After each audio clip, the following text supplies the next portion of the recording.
Virat Kohli, king Kohli, एक ऐसा नाम जो पैशन, ग्रेट और ग्रेटनेस का सिंबल है। लेकिन अब जब उनके टेस्ट रिटायरमेंट की चर्चाएं तेज हो रही हैं, एक सवाल हर क्रिकेट फैन के मन में है, क्या ये एरा का एंड है? क्योंकि विराट इंडियन क्रिकेट की हार्ट बीट रहे हैं। विराट के टेस्ट क्रिकेट से रिटायरमेंट को लेकर सभी फैंस के दिल में यही एक सवाल घूम रहा है कि ऐसा क्या हुआ जिस वजह से विराट कोहली को लेना पड़ रहा है रिटायरमेंट। क्या विराट पर रिटायरमेंट लेने का प्रेशर था? आइए जानते हैं इस रिपोर्ट में कि ऐसी क्या वजह थी जिस वजह से विराट रिटायरमेंट लेने को मजबूर हो गए थे।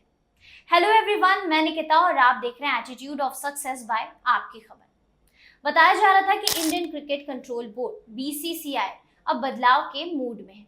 टीम मैनेजमेंट पिछले कुछ डिसअपॉइंटिंग परफॉर्मेंस के बाद इंग्लैंड दौरे के लिए एक नई टीम और नई सोच के साथ आगे बढ़ने का प्लान बना रहा है। घर पर न्यूजीलैंड के खिलाफ 3 मैचों की सीरीज में मिली करारी हार और ऑस्ट्रेलिया में बॉर्डर गावस्कर ट्रॉफी में 1 से 3 की बीट होने के बाद ये क्लियर हो गया था कि कुछ बड़े चेंजेस होने वाले हैं। रोहित शर्मा की कैप्टनसी में भी पहली बार वर्ल्ड टेस्ट चैंपियनशिप WTC के फाइनल में जगह बनाने में नाकाम रहने के बाद उनके टेस्ट कैप्टनसी में हटने की कयास लगाने शुरू हो गए थे और आखिरकार ऐसा ही हुआ।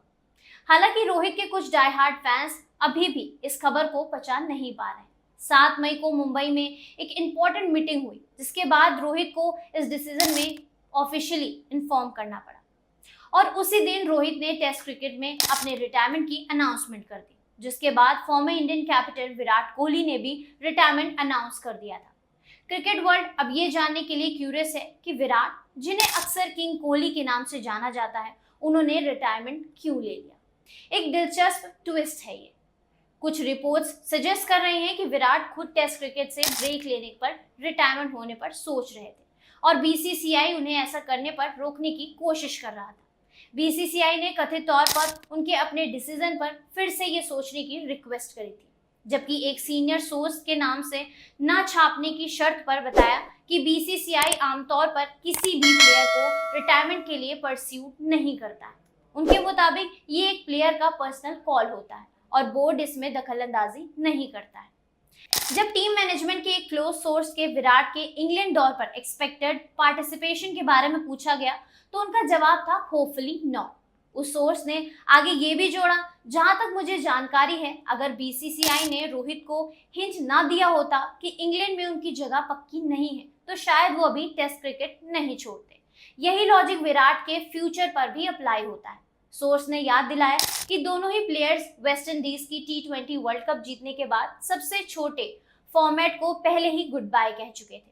उन्होंने सिडनी टेस्ट के दौरान ब्रॉडकास्टर्स के साथ रोहित की बातचीत का भी हवाला दिया था, जब खराब फॉर्म की वजह से उन्हें प्लेइंग 11 के ड्रॉप कर दिया था, लेकिन उन्होंने कैमरे पर कहा था कि मैं कहीं नहीं जा रहा, जो सिलेक्टर्स को एक क्लियर मैसेज था कि उन्हें अभी ओवर द हिल ना समझे। चैंपियन ट्रॉफी के जीतने के बाद रोहित ने कुछ ऐसा ही सिग्नल दिया था। इतना ही नहीं, विराट ने मार्च में RBCI इनोवेशन लैब में एक इवेंट के दौरान ये भी कहा था कि वो फिलहाल रिटायरमेंट के बारे में बिल्कुल नहीं सोच रहे हैं। लेकिन अब रोहित के टेस्ट क्रिकेट से ऑफिशियली रिटायरमेंट होने के बाद विराट भी इस राह पर चल दिए हैं।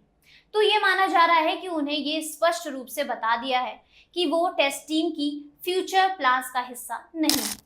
सोर्सेस की माने तो एक हाई प्रोफाइल क्रिकेट मैनेजर ने हाल ही में दोनों प्लेयर्स के साथ इस मुद्दे पर डिस्कशन किया था, जिसके बाद चीफ सिलेक्टर ने अपना रोल प्ले किया। पिछले 5 सालों में रोहित और विराट दोनों का ही टेस्ट परफॉर्मेंस उनकी शानदार रेपुटेशन के मुताबिक नहीं रहा। अगर आपको ये वीडियो पसंद आई हो, ऐसी ही लेटेस्ट अपडेट के लिए आप देखते रहिए आपकी खबर।